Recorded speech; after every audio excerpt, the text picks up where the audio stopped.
আসসালামু আলাইকুম। আজকের রেসিপিতে সবাইকে শুভেচ্ছা। মুখে স্বাদ লেগে থাকার মতো আমড়ার চাটনি শেয়ার করছি। এই সিজনটাতে প্রচুর আমড়া পাওয়া যায়।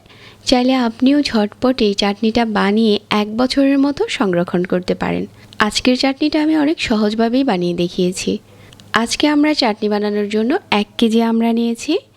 প্রথমে আমড়ার খোসাটা ছাড়িয়ে নিচ্ছি। আমি এটা পিলারের সাহায্যে খোসাটা ছাড়িয়ে নিচ্ছি, তাহলে অনেক তাড়াতাড়ি আমড়ার খোসাটা ছাড়ানো হয়ে যায়। তারপর একটা ছুরি দিয়ে এই আমড়ার আটিটা ফেলে দিতে হবে আর উপর থেকে এরকম করে স্লাইস করে নিয়ে নিচ্ছি। আমড়াটা একটু সাবধানে কাটতে হবে, ভিতরের আটিটা অনেক বেশি শক্ত থাকার কারণে। সবগুলো আমড়া যখন টুকরো করা হয়ে গেছে, তারপর পরিষ্কার করে ধুয়ে নিয়েছি আর এখন একটা পাত্রে দিয়ে দিচ্ছি। আর 1 কাপ দিয়ে দিচ্ছি পানি। ঢাকনা দিয়ে ঢেকে এই 1 কাপ পানি দিয়ে আমড়াটা ভালো করে সিদ্ধ করে নিচ্ছি। সিদ্ধ করতে করতে আমড়াটা এখন নরম হয়ে গেছে। আমি সিদ্ধ করার সময় অল্প আঁচে সিদ্ধ করেছিলাম, যাতে পানিটাও শুকিয়ে যায় আর আমড়াটাও খুব ভালো নরম হয়ে যায়। এখন যখন আমড়াটা নরম হয়ে গেছে, চামচ দিয়ে কিছুটা ভেঙে মিশিয়ে নিচ্ছি। চাটনিটা বানানোর জন্য চুলায় প্যান বসিয়ে এখানে 1/4 কাপের মতো সরিষার তেল দিয়ে দিলাম আর দিয়ে দিচ্ছি কিছু আস্ত গরম মশলা।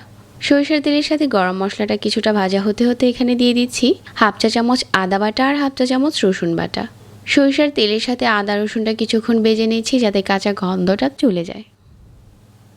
তারপর এখানে 1/2 চা চামচ করে দিয়ে দিচ্ছি মরিচ, হলুদ আর ধনিয়ার গুঁড়া। আর এখানে 1 টেবিল চামচ দিয়ে দিচ্ছি সরিষা বাটা। আমি সাদা সরিষা বাটাটা নিয়েছি, আপনি চাইলে কালোটাও নিতে পারেন। আর 1/2 কাপ দিয়ে দিচ্ছি তেঁতুলের কাঠ। গুঁড়ো করে নেওয়া 5 ফোড়ন দিয়ে দিচ্ছি 1 টেবিল চামচ। আর এখানে 1/2 কাপ দিয়ে দিচ্ছি গুড়। গুড় দিয়ে চাটনি তৈরি করলে খেতে যেরকম ভালো হয়, চাটনিটা দেখতে কালারটাও সুন্দর আসে। আপনি চাইলে এখানে চিনিও ব্যবহার করতে পারবেন।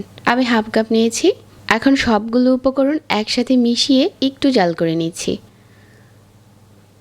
জাল করা হয়ে গেলে তারপর এখানে দিয়ে দিচ্ছি আগে থেকে যে আমড়াটা মেশ করে রেখেছিলাম ওইটা। আমড়াটা দেওয়ার পর এখানে 1 চা চামচ ভিনেগার আর পরিমাণ মতো বিট লবণ দিয়ে দিচ্ছি।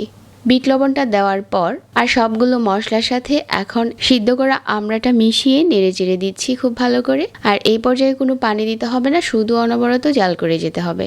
জাল করতে করতে একটা সময় দেখা যাবে যে চাটনির কালারটা চেঞ্জ হতে শুরু করেছে। ঠিক এই পর্যায়ে আরও কিছুক্ষণ জাল করে চাটনির কালারটা আরও বেশি গাঢ় করে নিতে হবে। আপনি যত বেশি জাল করবেন, আচারের টেস্ট তত ভালো হবে। আর বছর জুড়ে আচারটা ভালো থাকার জন্য অবশ্যই আপনাকে এরকম জাল করে আচারটাকে শুকনো করে নিতে হবে। নামানোর আগে উপরে আরও 1 চা চামচ আধা ভাঙা 5 ফোড়ন আর শুকনা মরিচের গুঁড়া দিয়ে দিচ্ছি, তাহলে চাটনিটা খেতে আরও বেশি ভালো লাগে। এখন আমাদের চাটনিটা বানানো শেষ। ঠান্ডা করে যে কোনো কাচের বয়মে ভরে এই আচারটা 1 বছরের মতো সংরক্ষণ করতে পারেন। মাঝে মাঝে একটু রোদে দিলেই হয়ে যাবে। আমরা ফুরিয়ে যাওয়ার আগেই সহজ করে এই চাটনিটা বানিয়ে সংরক্ষণ করতে পারেন 1 বছরের মতো। আশা করছি আজকের রেসিপিও সবার কাছে ভালো লেগেছে।